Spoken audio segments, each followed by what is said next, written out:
Welcome back to another edition of the Magic Latest Podcast, the podcast where we discuss everything Orlando Magic basketball. I'm your host, Jalon Dixon, and today we got a couple of things to get into, but before we get started, remember to like, comment, subscribe. We are on the road to 1,000 subscribers and trying to become one of the biggest Orlando Magic podcasts here on the YouTube platform, so make sure you get that post notification bell so you always know when we're dropping new videos. And shout out to today's sponsor, Underdog Fantasy. Check out the QR code in the right-hand corner over here or the link in the description. We'll talk about them a little bit later on, but let's go to getting right into it. I know I sound a little bit under the weather. I am. So are the Orlando Magic. Might be a little bit of a quicker episode today, but nonetheless, got to get these takes off. Got to get these thoughts off. Very long weekend, in my personal opinion, for the Orlando Magic. Not a great loss either, right? There's no version of a good loss this late in the season, but this loss to the Los Angeles Lakers, 104-105. It's a culmination of just where the season is at right now. I think Javon Carter said it best in the NBA. There's ebbs and flows, right? And they're currently in the middle of a 4-game losing streak. They were a team that was on a 7-game winning streak before that. I think you can also make the argument that this team caught some of the hottest teams in basketball at the worst time possible. I mean, the Atlanta Hawks playing really good ball. Charlotte Hornets playing really good ball. Los Angeles Lakers playing really good ball.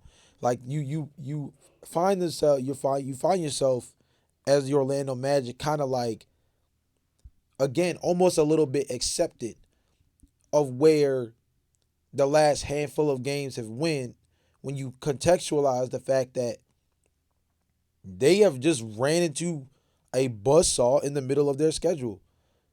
Of the last, 16 games of the season, these last 4 in particular, again, all basically, I mean, let's even go to the game against the Miami Heat, right, who were coming in on a 7-game win streak themselves. You play the Atlanta Hawks. They were coming in trying to win their 10th straight game. You go against the Oklahoma City Thunder. I believe they were trying to win their 8th or 9th straight game. The Charlotte Hornets, although we're not on the exact same, trajectory that they were prior to this game. They had won maybe, I think, 2 in a row prior to that Orlando Magic game. They were one of the hotter teams earlier on in the month of March, really late February coming into March. And then the Los Angeles Lakers, I believe they just won, their 8th or their 7th or 8th in a row? I mean, literally, you can make an argument that the Orlando Magic just faced the 5 hottest teams in basketball from both conferences. The 5 hottest teams in basketball from both conferences, the Orlando Magic basically caught within essentially a week. March 14th on a Saturday to March 21st, the following Saturday. Miami, Atlanta, OKC, Charlotte, Los Angeles, they caught the 5 hottest teams in basketball over the course of essentially a 7-day time period. The ebbs and flows of an 82 game regular season are kind of rearing its ugly head right here in this stretch. And unfortunately, it's now put the Orlando Magic in a situation where the fall continuing has put them in a really interesting and not so great spot, because they went from being the 6th seed on the verge of being the 5th seed to free falling down to the 8th spot, only a half game ahead of the Miami Heat, who have also dropped their last 4, and only a game and a half ahead of the Charlotte Hornets. Now, for context, they're only a half game back of both the Sixers and the Hawks to get right back into the 6th spot, and only a game back of the Toronto Raptors for the 5th spot. It feels as though anybody knocking off the top 4 this late into the game, pretty impossible. I think that the top 4, I would make the argument, is pretty set. The question is just going to be whether or not the Knicks, Celtics, Cavaliers, do they finish in that order or some other order? But realistically, even with the Cade Cunningham injury, I believe the Detroit Pistons are still going to be the number 1 seed in the Eastern Conference. And then the question is, the Celtics are only a half game ahead of the Knicks. The Knicks are only a game and a half ahead of the Cavaliers. The gap after that goes to 4.5.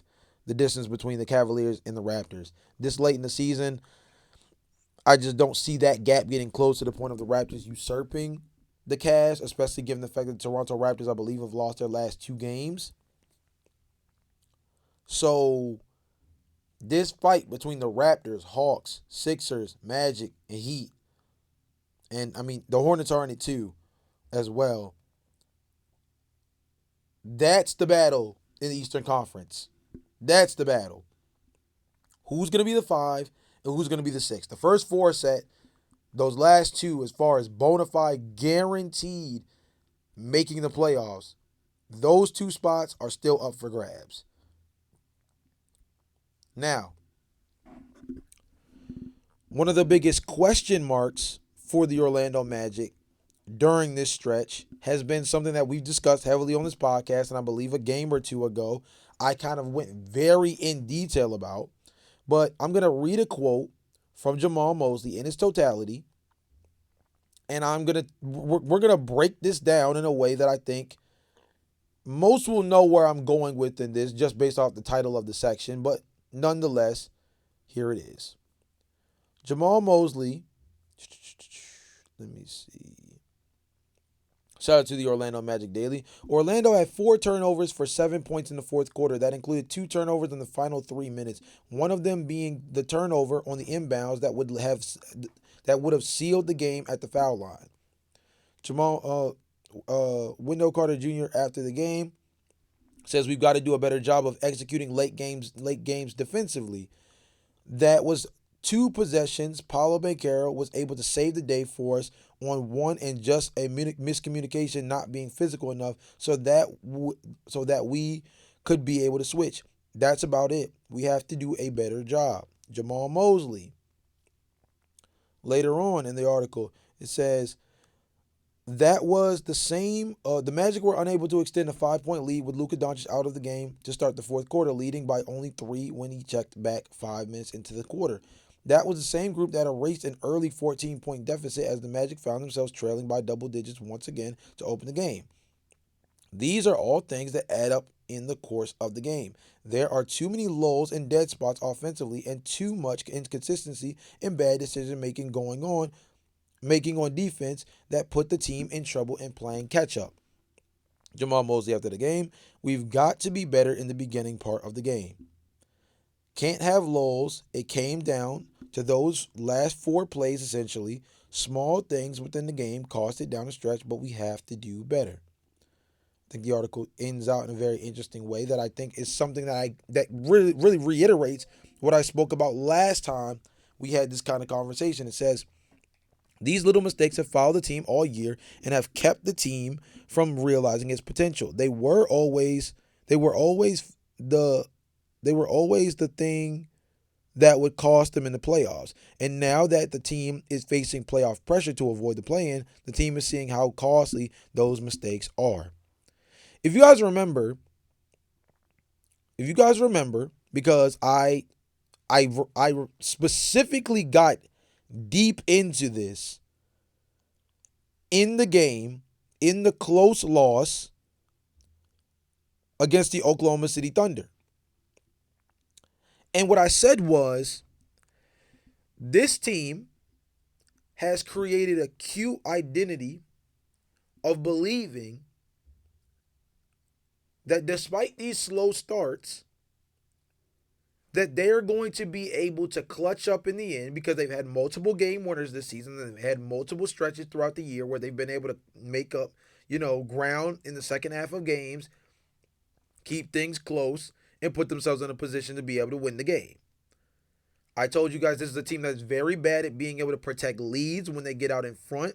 But more importantly, they're very scary as a team that does not have a high potent offense, where when they get off to a slow start, they are not the type of team that has the offensive firepower to constantly be fighting an uphill battle of double-digit deficits late in games, where now when you're the team trying to chase the victory, you are a lot less successful and tend to find yourself in situations like this one where you finish the game out with still a lot on the table. This is a team that when it comes to overall closing games, they do not they are very scary when it comes to protecting leads, and they are even harder to watch when it comes to trying to regain one, especially because of these slow starts. And I mentioned in that breakdown, I said this team does not realize, or maybe they have, that there are a lot of games this season where the narrative around the Orlando Magic goes so differently than even where it is now if some of these late game heroics do not go in their favor. I likened it to that 2021 Chicago Bulls team. Before the inaugural Clutch Player of the Year award was introduced the next season after, DeMar DeRozan was easily the most clutch basketball player in the league in the year of 2021, in which he was averaging, I believe it was anywhere between 10 to 12 points in the fourth quarter. Multiple game winners, including back-to-back game winners against the Indiana Pacers and Washington Wizards that season. And it created a false perception of how good the Chicago Bulls really were with that group. And now, granted, many will say, well, yeah, but Lonzo Ball also had a big impact on that team, both offensively and defensively, and he was not available for the playoffs. So when they went up against the Milwaukee Bucks, outside of getting one game, they got smacked. And I think there's a little bit of legitimacy to blaming the Lonzo Ball injury for that season ending the way it did, where they went from at once upon a time being the number one ranked team in the Eastern Conference, and I believe they had a top 5 ranked offense and a top 10 ranked defense for 60% of the year. But the reality of the situation is that season would have been viewed significantly different had some of the DeMar DeRozan big baskets not went down. And we saw the very next season, granted, no Lonzo Ball, sure, so on and so forth. But we saw the very next season the truth of this team win that king of the fourth quarter card. You couldn't just activate the trap card of DeMar DeRozan in the fourth quarter and steal victories. We saw that when that wasn't in their bag of tricks, they weren't nearly the same kind of team that we saw the year before for that first 60% of the season. In the Orlando Magic, they find themselves in a very similar situation, in my personal opinion, because I feel like this season we're going to do a lot as far as pointing the finger at Jeff Weltman didn't make any moves at the trade deadline. Fair. Jamal Mosley has not helped make this team any more offensively fluid than it has been in years past, despite the fact that statistically they are a little bit better offensively. It doesn't look any different, which Joe Prunty would kind of, institute a little bit more ball movement, but neither here nor there. We're going to point to injuries, of course, right? We're going to point to injuries for this season. But the defining factor of this year is going to be that this team needs to know that they cannot start out slow. This team has to learn. If they don't learn anything else from this year, they need to learn that they cannot afford to start out slow in these games.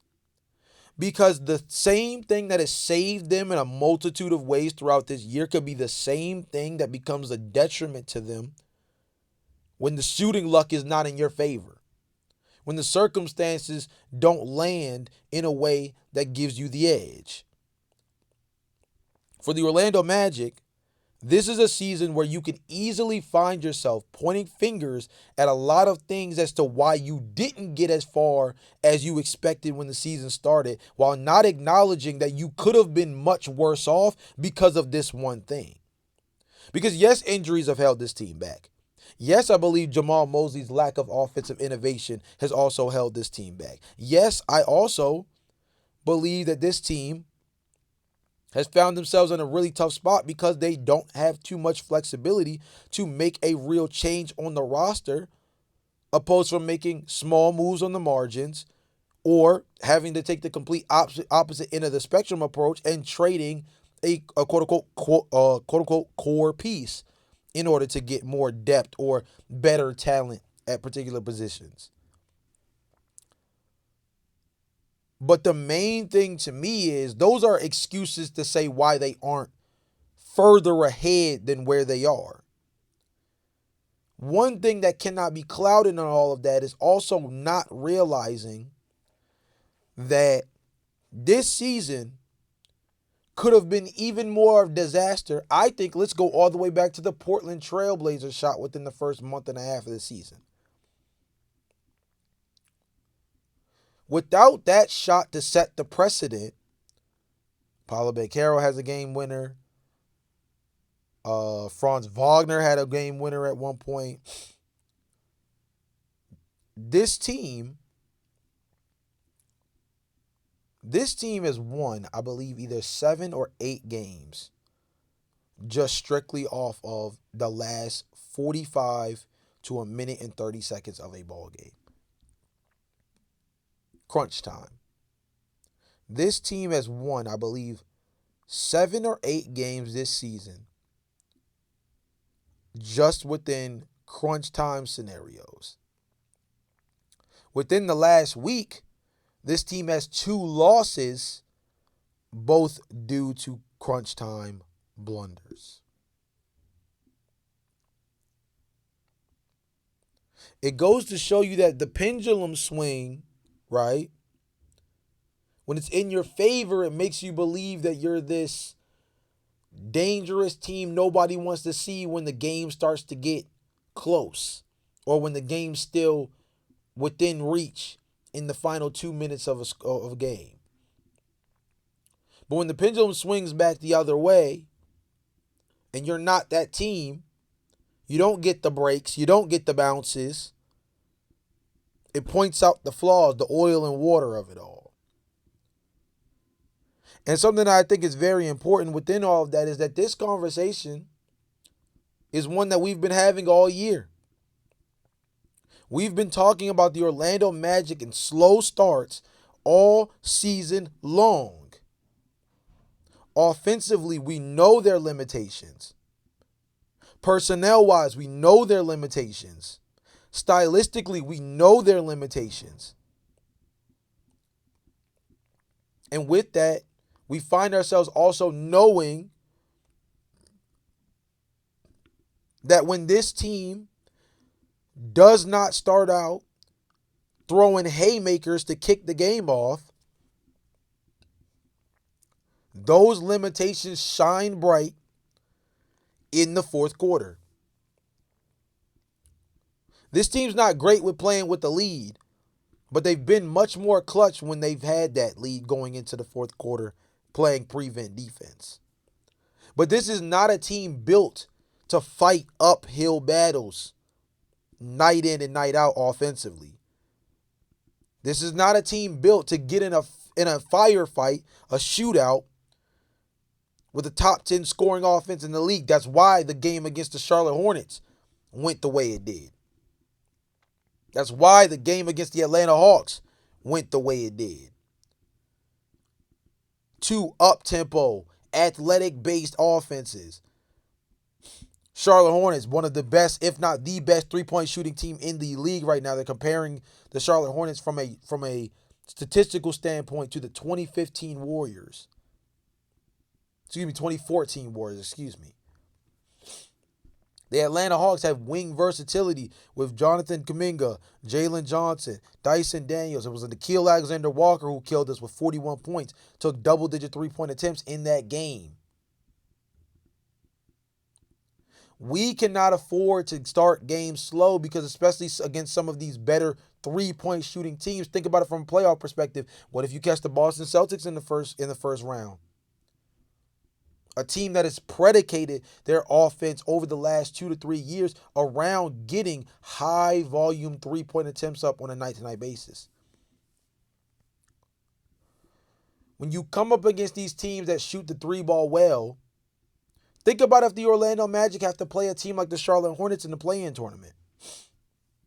Winner go home scenario, and you're going up against a team that has the three-point shooting acumen to a point where if you drop and you go into that second half down, and even down by a decent amount, the Magic do not have the kind of offense to combat the firepower the Hornets have as far as the volume of three-point shooting they have, the amount of ball handlers they have that can also shot create. So that's on two different spectrums. That's in a 7-game series against a Boston Celtics team in the playoffs, and that's a winner go home elimination game against the Charlotte Hornets in the play-in tournament.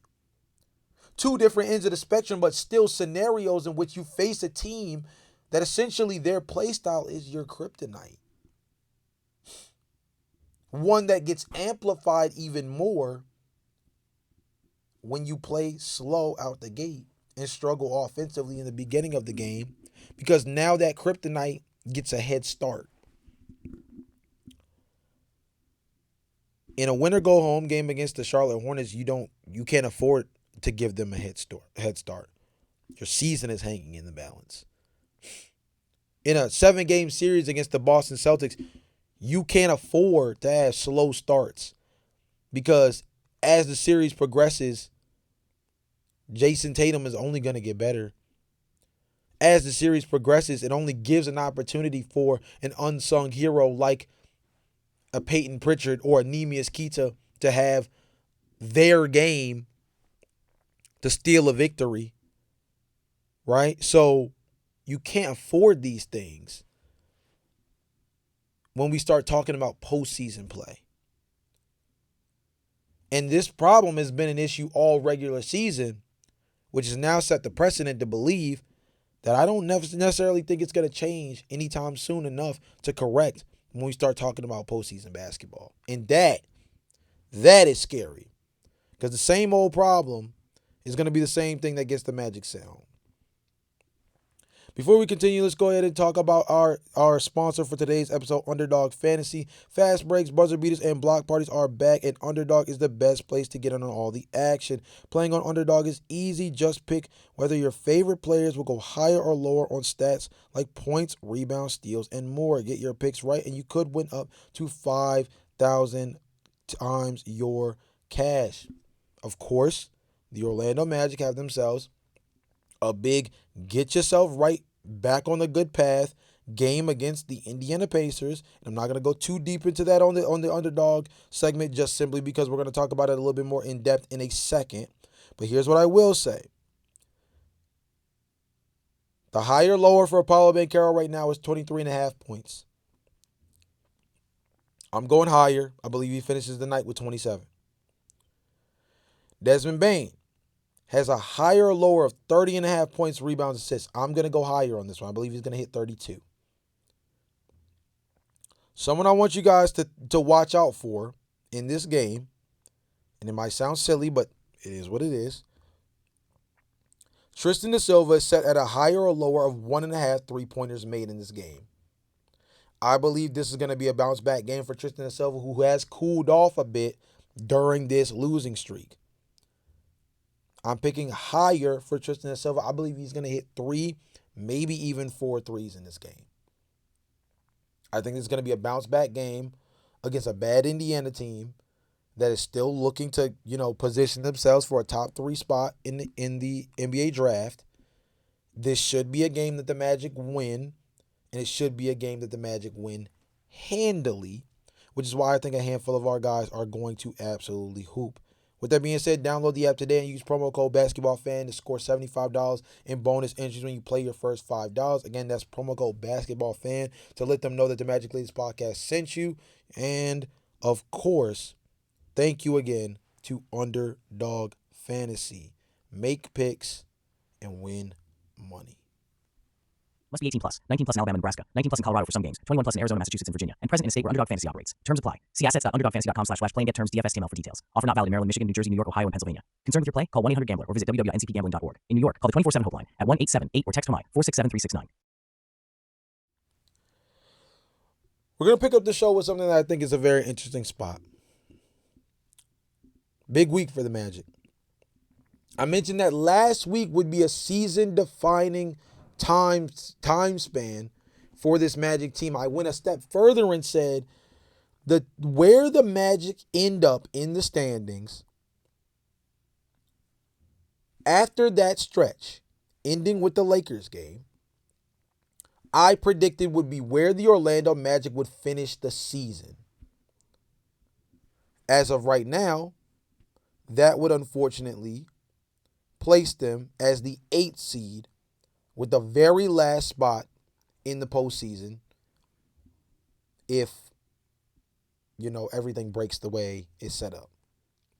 They would face the Detroit Pistons in the first round. Interesting circumstance. But like I said, that's what I predicted would be where they enter into the postseason. Because I believe that this Orlando Magic team is making the playoffs. I'm not wavering off of that.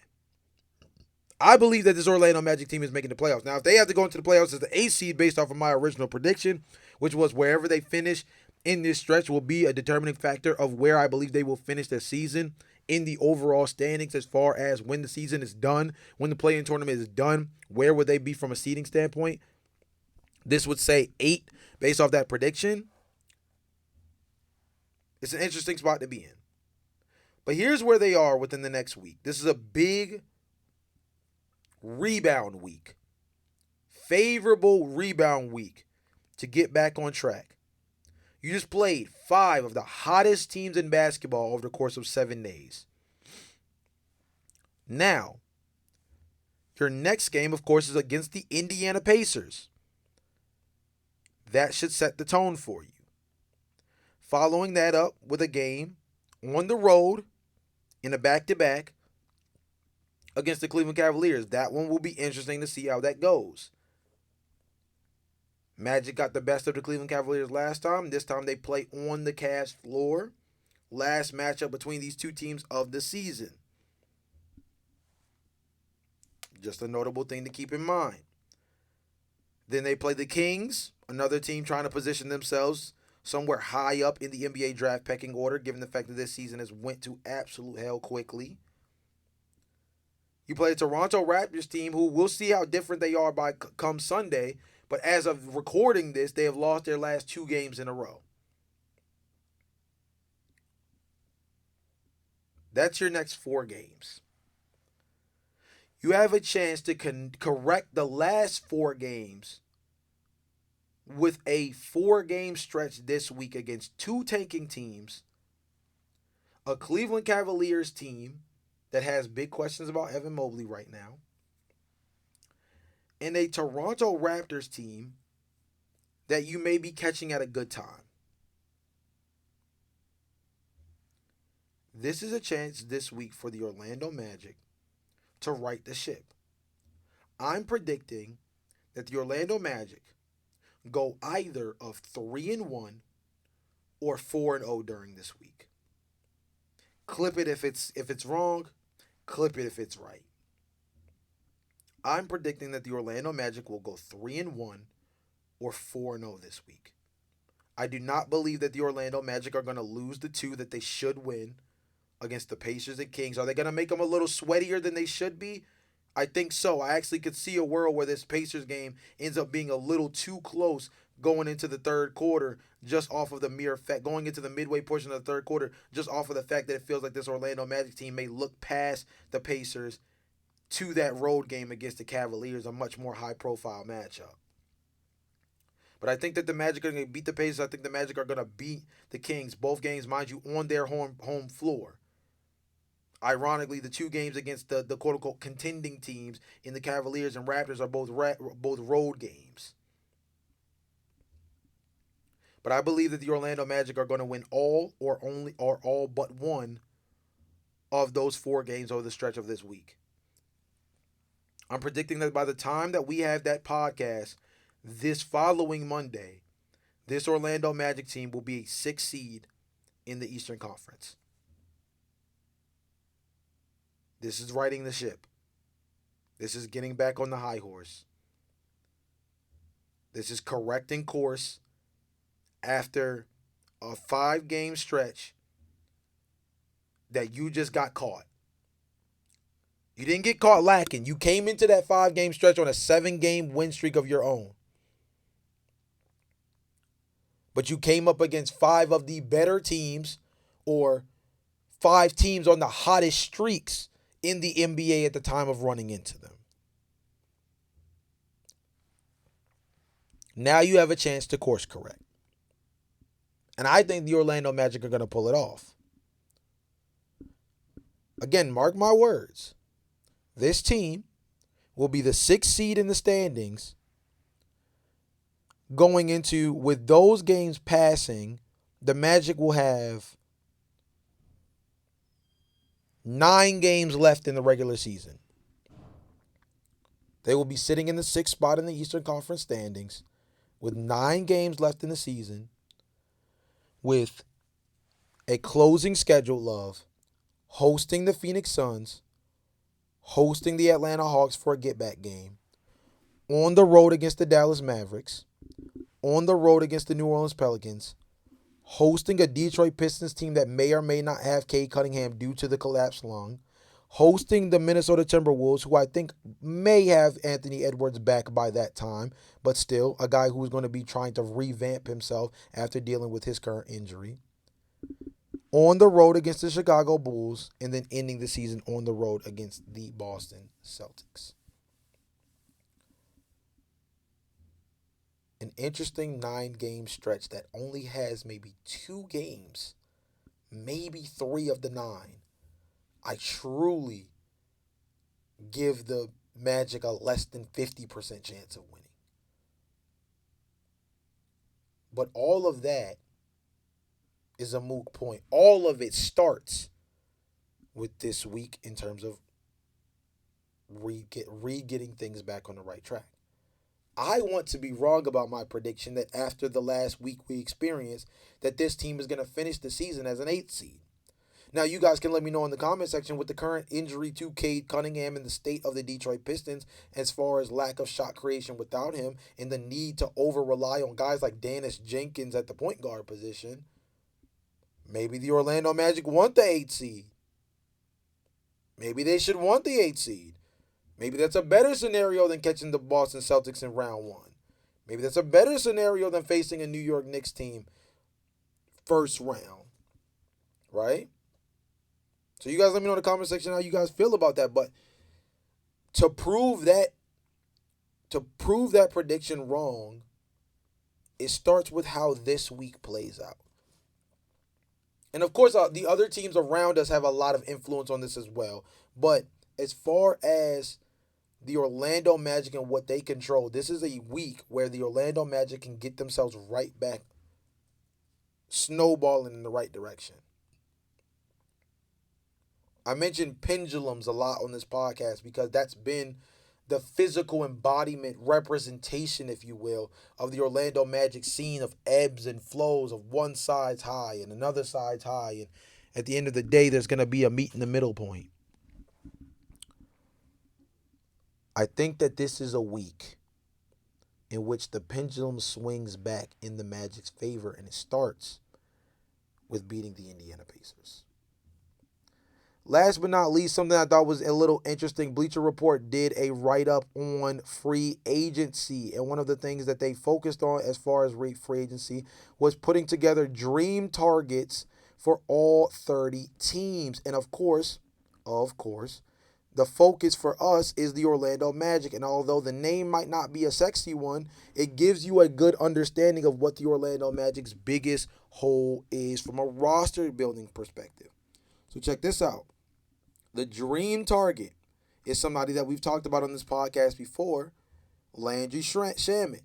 Article says capable shooters who won't get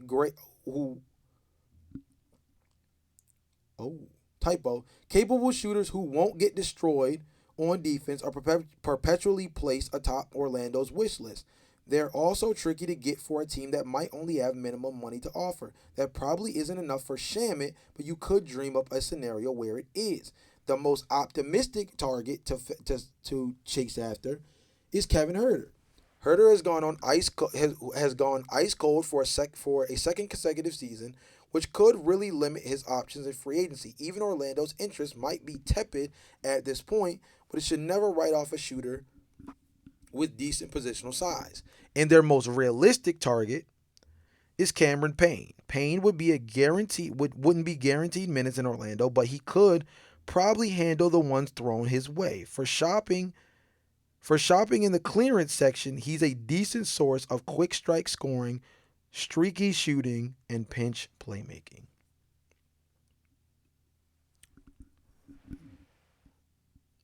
There's two things that I learned from this section of the article for focusing on the Magic. One is one that I was already aware of, but got a little bit better personnel understanding of what that would look like in the summer. The second one is something that I thought was a little bit more interesting.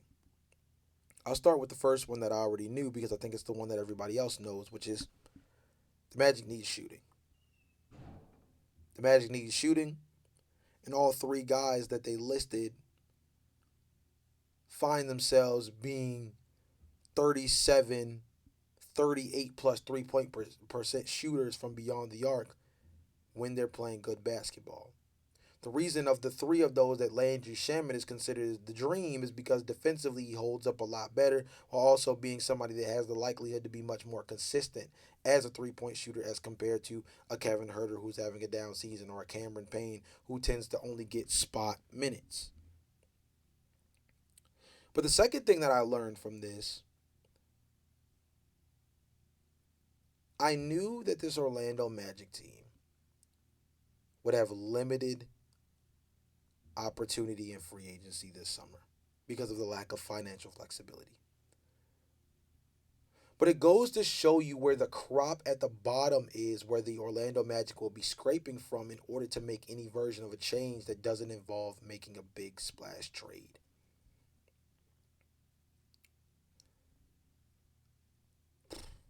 This is one of those things where, man, you miss your pick. You really, really miss your pick. And I'm going to tell you guys why you really, really miss your pick, especially in a year like this one. So Bleacher Report put together their latest NBA mock draft, right? And for me, and they actually used the sim system with this one to set up an interesting role for the way everything pans out. But of course, where the Orlando Magic are currently sitting at, there wouldn't be a lottery team anyway, right? But the Orlando Magic's pick in the draft as of today would be 19th for the Memphis Grizzlies.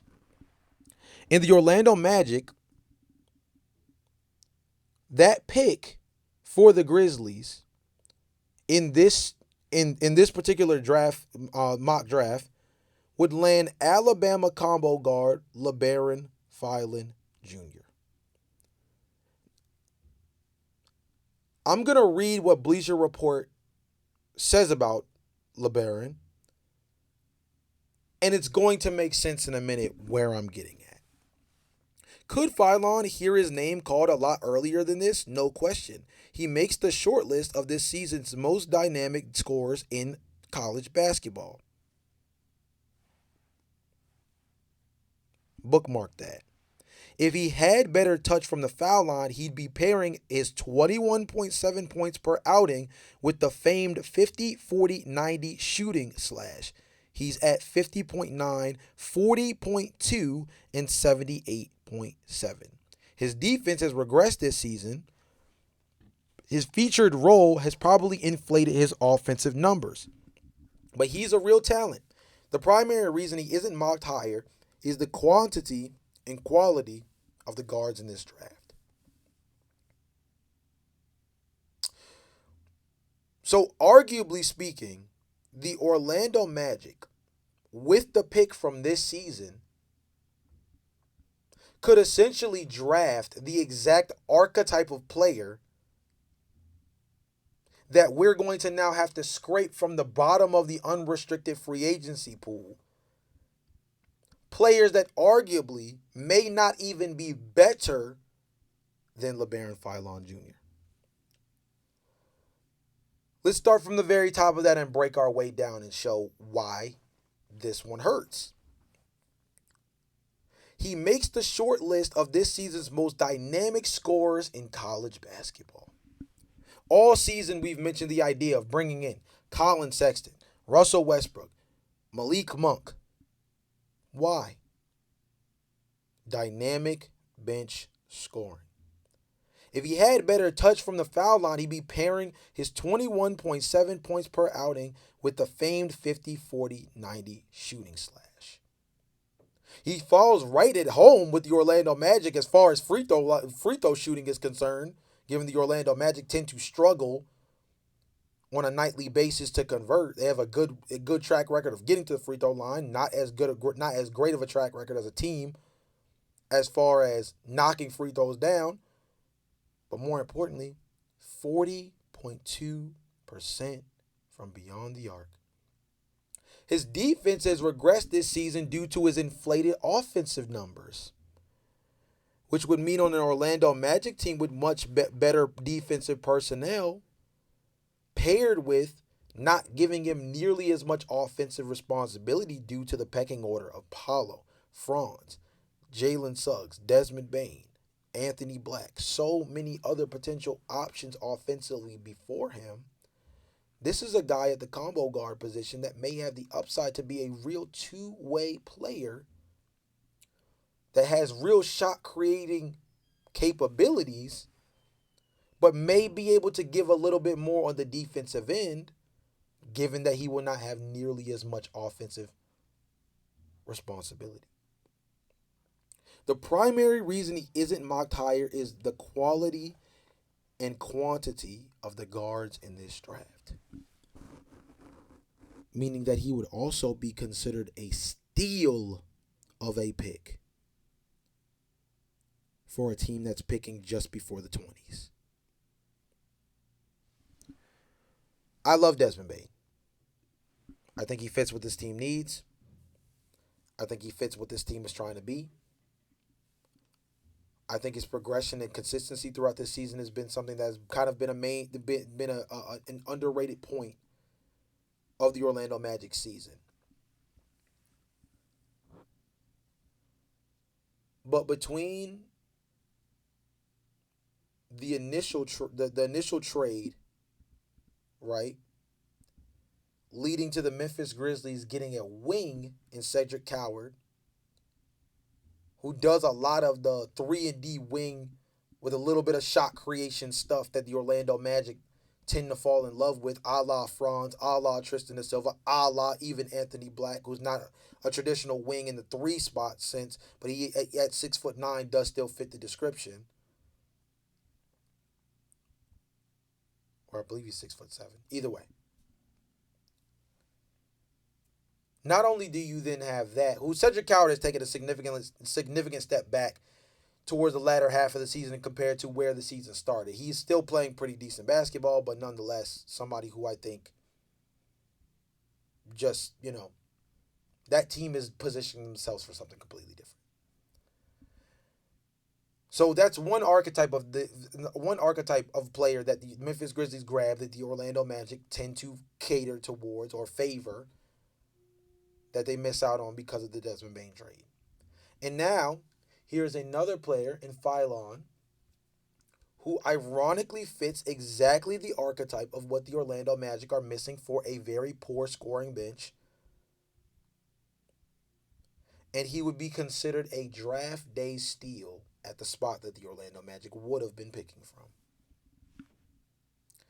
So the Orlando Magic's biggest issue they cannot solve through the draft. They have to solve it through free agency, in a free agency where in their tax bracket, the talent may not even be better than what the Orlando Magic could have gotten at pick 19. Something where in the in the early 20s, there's question marks as to whether or not those players translate early and often. right? Usually the guys taken within the top 10, especially the lottery overall, but especially that top 5 group, tend to be guys that you're taking because the plan for them is for them to be instant impact players. Once you get past 15, 16, 17, and you start getting into the 20s, it comes down to team personnel and the pathway for that rookie to see minutes on the floor to carve out a role for themselves. Phylon would be somebody that legitimately fits what the Orlando Magic need and want. And he would actually be a player that could get legitimate minutes out the gate for a Magic team that needs a punch off the bench. You'd have him under contract for longer, and you'd have him for about the same price as what you would get out of a Landry Shamet or a Kevin Huerter per year. This goes to show you how tough of a position this Orlando Magic team is in. Is the grand scheme of what I'm trying to say here. The free agency targets listed for the Orlando Magic in comparison to some of the targets, some of the names like a Phylon that the Magic could use, the Magic could have drafted. It goes to show you that the talent upgrade aspect of this team, if you want to see something really happen for this team as far as upgrading talent, to go back to the pendulum analogy, people are going to have to start thinking and swinging much more close towards the idea of having to make a name that matters on this team move. Much more than trying to beat around the bush and work on the margins. Someone like a Jalen Suggs is going to be in the conversation. Someone like a Franz Wagner may end up in that conversation. But the projected free agency targets for the Orlando Magic show you or represent there's not that much of a big swing coming for this team without a trade that matters. So those who don't want to talk about that, this is the reality. Those who have acknowledged it, the question is, what do you think the Magic should do about it? And I'm interested to hear what you guys have to say in the comment section down below about that. With all that being said, this has been another edition of the Magic Latest Podcast. Remember to like, comment, subscribe, hit that post notification bell so you always know we're dropping new videos. And I will see you guys next time. But until then, peace.